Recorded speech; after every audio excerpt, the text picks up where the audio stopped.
Iya. Apa itu sebutin? Itu dulu. Perhatikan tuh. Itu orang bukan? Tuh. Kelihatan nggak di kamera? Coba sini. Sini. Mana sih? Bismillahirrahmanirrahim. Tadi dulu lewat mana nih? Wah.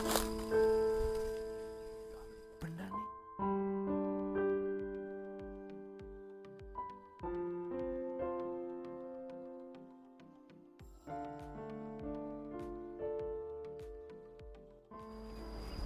Assalamualaikum warahmatullahi wabarakatuh. Selamat siang sahabat semuanya. Selamat berjumpa kembali bersama saya Kang Tarto. Mudah-mudahan kalian selalu bahagia. Mudah-mudahan kalian mau diajak untuk zikir jalan sekaligus untuk ngolah pikiran dalam perjalanan zikir jalan nanti ke sebuah pegunungan di sana yang masih menyimpan sesuatu yang samar-samar untuk kita aplikasikan dalam kehidupan ini. Yuk, yuk.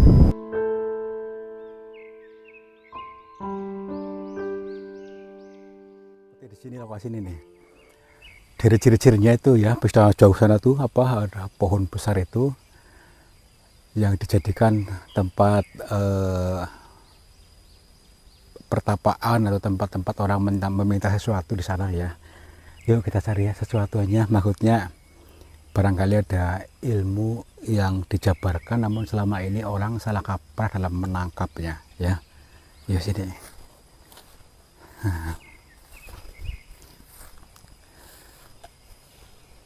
Luas juga di sini ya, padahal ini di tengah-tengah ini nih, di tengah pegunungan, di sana gunung, dan di sana gunung. Berarti kita di tengah-tengahnya ya. Oke, makanya di sini tuh udaranya lembab, nggak ada udara yang angin gitu, nggak ada. Tapi lumayan lah, nggak apa-apa. Yuk, meskipun kita seolah-olah tuh di neraka, panas kayak gini, nggak ada dan tidak ada angin yang meniupnya. Namun bisa saja kita rasa di surga bila mana kita mau menempatkan kita di surga ya. Makanya kita tuh meskipun kita tinggal di lingkungan yang kumuh atau lingkungan kita jangan terbawa oleh suasana atau kita dipengaruhi oleh orang. Namanya pengaruh itu kadang-kadang tanpa kita sadari ya. Kalau kita pengaruh sama itu nanti kita ikutan terbawa, akhirnya ikut kumuh itu maksudnya. Kalau kita di lingkungan kumuh sama di sini, meskipun di sini tidak ada udara ya yang masuk ke sini karena dikelilingi oleh gunung, akhirnya kita seolah ini panas ya tuh. Tapi kita rasakan seolah-olah kita dalam keadaan di ruangan yang sejuk atau di tempat yang sejuk, jadi nyaman, terus nyaman ya, jangan terpengaruh. Yuk. Oke. Ya seperti inilah ya, di dalam seperti di api neraka ya. Di neraka itu panas, tapi yang penting kita jangan selalu komplain ya. Itulah yang buat kita nyaman, nanti akan mudah dalam menapaki jalan ke surga, menapaki jalan kebahagiaan. Jangan selalu komplain. Artinya apa? Misalnya kita itu datangi sebuah warung tapi warungnya kotor, udah kita anggap nyaman saja, jangan komplain. Kita datang ke sebuah hotel, hotelnya kotor juga, kita komplain lagi dalam batin. Ya usah, kita nikmati saja, jangan selalu komplain. Nanti kita tidak selalu dalam tersiksa batin terus menerus ya. Selalu saja, nikmati saja, maka akan beneran menikmati surga, menikmati kebahagiaan. Yo. Inilah makna dalam perjalanan zikir jalan ini teman-teman ya. Karena namanya petunjuk itu terkadang tidak mewujud tapi masuk dalam otak atau intuisi, itu namanya ilham atau ide ya, intuisi lah ya. Ya sini. Nah makanya otak kita harus selalu berkembang ini ya, bunga atau berkembang supaya bisa mengharumkan diri sendiri dan mengharumkan orang lain, yang jelas bisa membahagiakan sesama gitu ya. Nih. Yuk. Jadi ada makna-makna yang disampaikan di alam semesta ini yang disampaikan namun jarang sekali orang yang bisa menangkap itu ya. Makanya dengan kerendahan hati, kerendahan batin kita bisa menangkap sebuah pengalaman itu, wawasan itu. Orang kita sudah dikasih tahu petunjuk arah, ini loh jalan ke surga, ini loh jalan kebahagiaan, ini loh jalan menuju kaya misalkan. Itu ada, cuman kitanya dungu, sudah dikasih tanda panah tapi ngarahnya ke sana misalkan ke neraka gitu. Ya, sini. Nah, di sini udah mulai sejuk nih. Udaranya maksudnya ya. Udara adem, inilah nuansa daripada cerminan nuansa kebahagiaan, nuansa surga, dimana kita kalau mau menarik kebahagiaan itu kita harus bahagia dulu, adem dulu ya. Makanya meskipun tadi di tempat yang panas, di situ nggak ada udara, kita rasakan seolah-olah kita merasa adem, merasa nyaman. Maka kenyamanan yang sesungguhnya akan datang, surga yang sesungguhnya akan menyusul, kekayaan sesungguhnya akan menyusul juga, seperti itu ya. Makanya sekarang bayangkan dulu ya. Ini serem juga nih.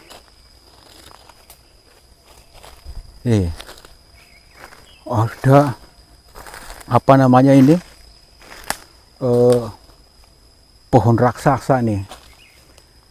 Inilah ya pohon raksasa ini yang kebanyakan orang ini apa namanya di tempat keramatkan, entahlah ini tempat ini biasanya nih ya kan pohon beringin nih ya. Pohon beringin ini biasanya tumbuh dengan sendirinya tanpa ditanam ya. Tentu ditanam ini bukan semata-mata dengan begitu, tentu ada maksud dan tujuannya. Jadi Tuhan menciptakan segala sesuatu tidak sia-sia bagi orang-orang yang mau berpikir. Nah, kita ambil manfaatnya ini.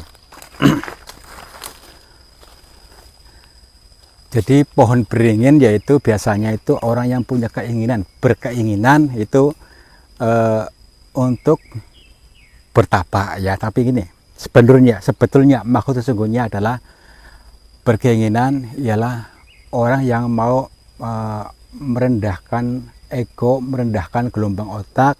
Nanti segala keinginan akan mewujud ya, segala keinginan betul-betul terkabul bila mana orang yang mau merendahkan ego dan menurunkan gelombang otak. Jangan marah-marah terus, jangan merasa di neraka terus ya, karena selama ini banyak orang yang selalu membawa neraka kemana-mana ya, membawa marah kemana-mana, membawa gembrungsung kemana-mana, maka sulit dijabah doanya ya gitu. Sama halnya kita memblokir doa kita sendiri.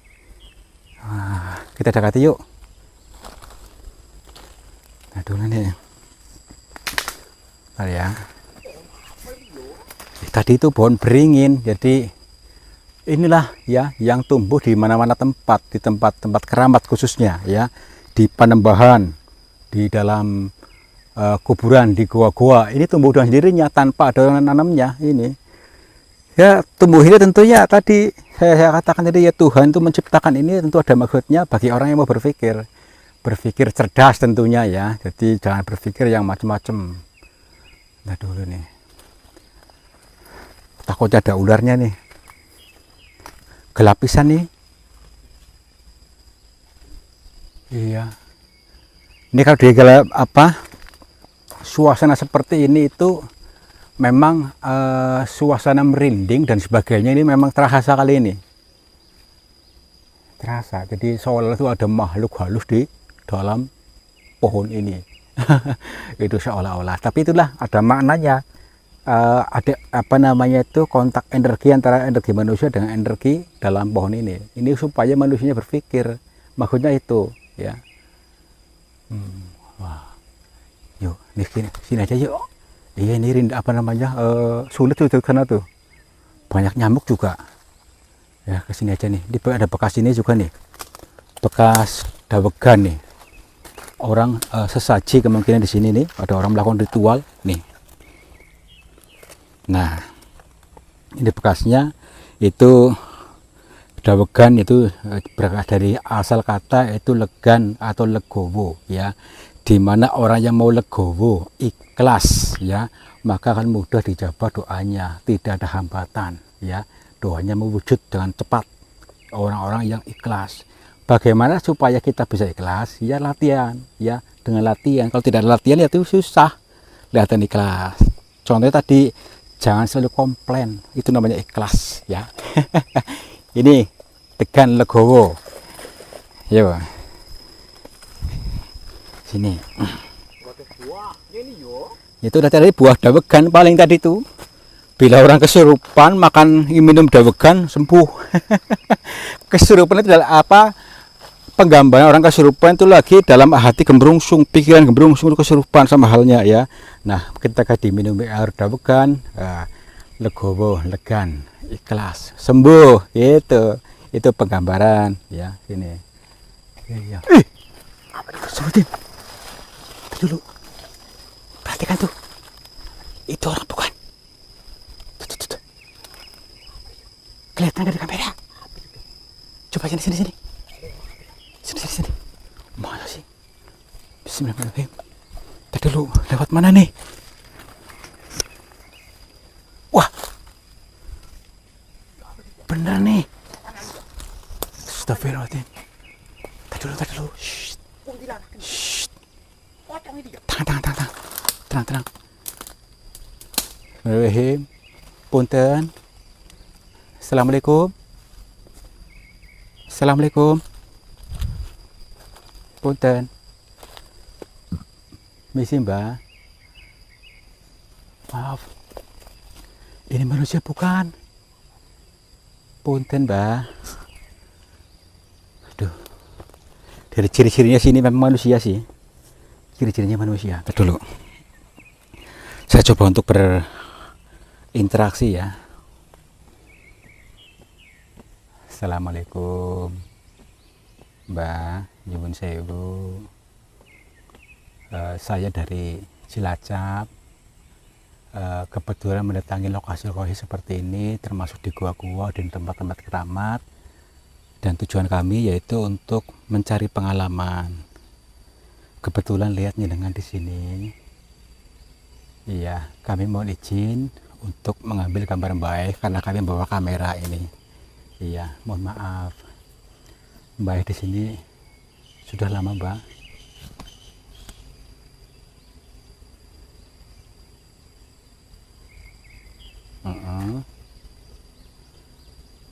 Iya. Ya sudah lama, kurang lebih ada 25 tahun. Kurang lebih tapi kayaknya ya, tapi dia nggak menghitung, tapi kurang lebihnya 25 tahun. 25 tahun masih kayak gini ya. Gimana maaf Mbah, gini Mbah, saya pengen tahu atau ngangsu ilmu dari jenengan ya.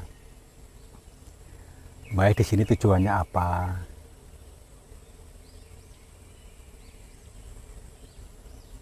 Lagi bertapa lah. Lalu bertapa itu sendiri maksudnya punya hajat tertentu atau apa gitu Mbah? Nyun sewu, mohon maaf.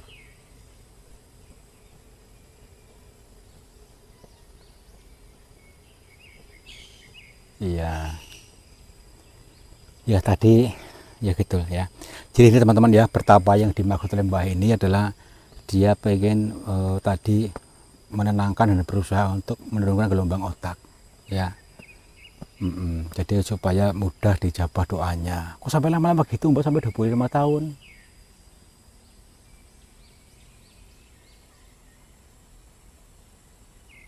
Astagfirullahaladzim. Inilahi.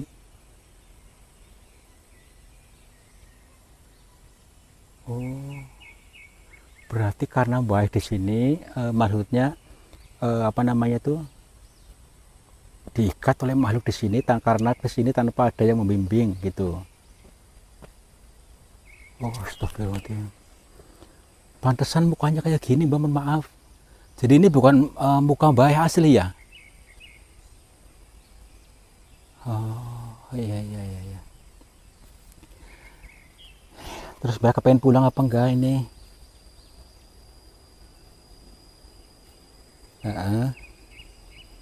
Ini Mbak, banyak nyamuknya Mbak, banyak nyamuk kok Mbak, betah di sini maksudnya loh.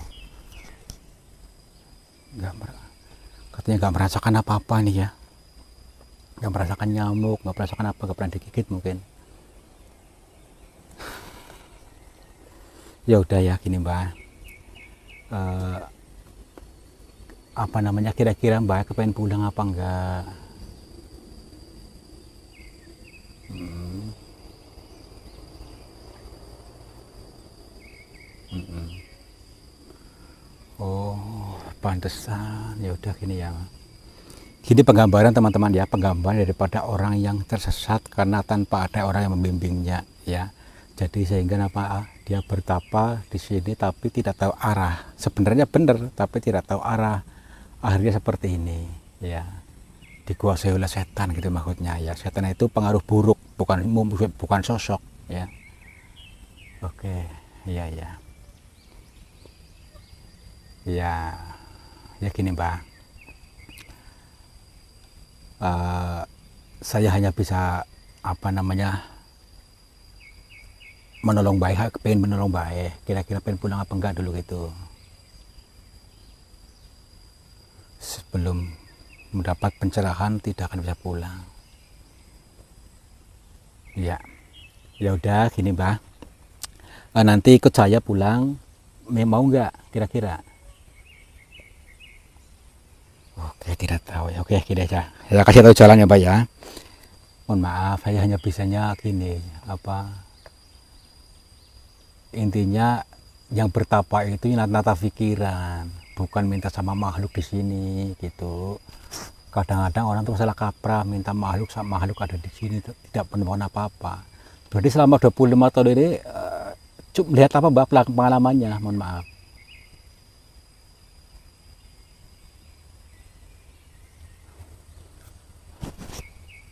Ya pernah dilihatin oleh makhluk-makhluk di sini, cuma tidak mengasih apa-apa ya. Ya inilah orang sesat, ya tersesat. Sebenarnya tapa aja nggak, tidak harus di sini Mbak. Ini kan hanya tempat untuk berteduh, ngisi sementara ya. Kalau dia terus ya tersiksa nantinya. Mm-mm.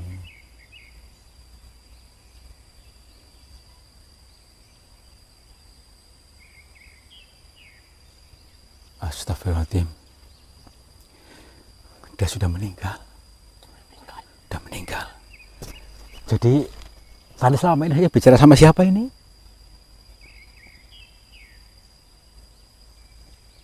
Astagfirullahaladzim. Tadi bicara sama korinnya. Aduh, nih kan ya, ini penggambaran ya orang yang mati sia-sia karena apa? Dia bertapa atau berguru yang tidak tahu, maksudnya dia tidak ada gurunya, maksudnya ya, bertapa tidak ada yang membimbing, akhirnya seperti ini. Berarti ini udah meninggal udah lama ya? Mohon maaf, saya pengen tahu nih, apa udah lama betul apanya? Astagfirullahaladzim, bener nih, kirain kayak biasa itu. Astagfirullahaladzim. Gini ya, dia mati sih, kita doakan aja ya. Kayak Mbah nggih, mohon maaf, mudah-mudahan jenengan yang husnul khotimah, diampuni segala dosa-dosanya dan mendapat surganya Allah. Al-Fatihah. A'udzubillahi minasyaitonir rajim. Bismillahirrahmanirrahim. Alhamdulillahirabbil alamin. Maliki yaumiddin. Iyyaka na'budu wa iyyaka nasta'in. Ihdinash mustaqim. Shiratal ladzina an'amta 'alaihim. Oke teman-teman ya, udah kita ini aja nanti apa namanya, nanti ini nggak bau tapi tetap ngomong sama warga apa udah tahu belum ini loh. Jelas udah banyak yang tahu lah, udah 25 tahun di sini masa nggak ada yang tahu ya. Ini yang berbusuk itu. Yaudahlah, ini buat pengalaman kita aja teman-teman ya, supaya kita dalam melakukan sesuatu itu ada yang mituturi ya, ada yang membimbing supaya terarah. Ini buktinya Mbah ini ada minta sama makhluk yang ada di pohon, jadi tidak mendapatkan apa-apa. Sebenarnya itu hanya sebatas untuk menurunkan gelombang otak ya, dan juga untuk nata pikiran di sini. Jadi selain itu nanti akan mendapatkan apa yang diminta, itu aja. Imbut bareng Mbah, mau nanti saya ngomong sama warga aja supaya di bagaimana lah, lebih jauh warga dari sini. Yuk. Yuk. Iya, nggak apa-apa lah ya. Kok ada jimatnya ini yuk? Itu jimatnya itu di kepala.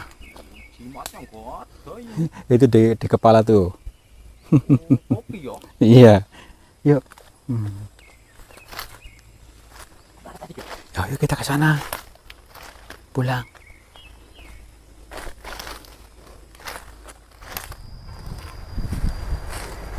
Oke teman-teman ya, alhamdulillah kita menemukan lagi seorang pertapa yang berada di gua itu. Namun kita mengambil ilmunya saja, jangan kita fokus pada sosoknya. Apa itu ilmunya? Yaitu kita untuk berusaha menurunkan gelombang otak kita supaya bisa meraih segala keinginan atau yang dibutuhkan oleh kita. Karena selama ini kita mampet karena kita terlalu egonya tinggi dan merasa paling. Gitu aja ya. Mudah-mudahan ini bisa menjadi bahan renungan kita dan juga bisa menghibur kalian banyak. Wabillahi taufiq hidayah. Wassalamualaikum warahmatullahi wabarakatuh. Selamat mur. Jibar jibur.